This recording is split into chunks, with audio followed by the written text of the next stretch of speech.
सांगली शहरातील college corner परिसरात महापालिकेने पादचाऱ्यांच्या सुरक्षतेसाठी रुंद फुटपाथ उभारले आहेत।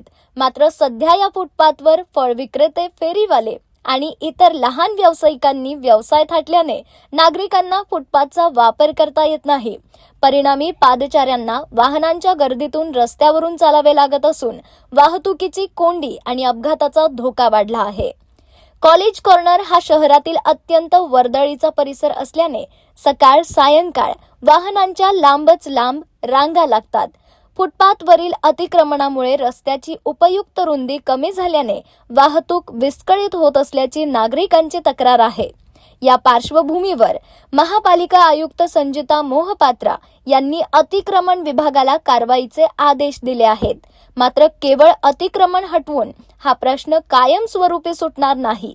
फेरीवाले व लहान व्यापाऱ्यांसाठी नियोजित पुनर्वसनाची व्यवस्था न केल्यास ते पुन्हा त्याच ठिकाणी व्यवसाय सुरू करतील अशी शक्यता नागरिक व्यक्त करत आहेत।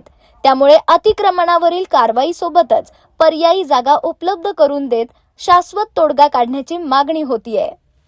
जे एन्क्रोचमेंट डिपार्टमेंट आहे त्यांना मी निर्देश देते। आपण एक दोन वेळा त्याच्यावरती कारवाई केली होती, त्यांना स्ट्रिक्ट सूचना दिली होती की त्याच्यावरती त्यांना दुकान लावता येणार नाही। आम्ही परत कंटिन्युअसली हे चालू ठेवणार की त्यामध्ये ते फक्त लोकांच्या चालण्यासाठी त्याच्यासाठी मोकळा ठेवावा आणि त्यांचं दुकान त्यामध्ये लावू नये, हे त्यांच्यासाठी निर्देश पण आहे आणि अनुरोध पण आहे।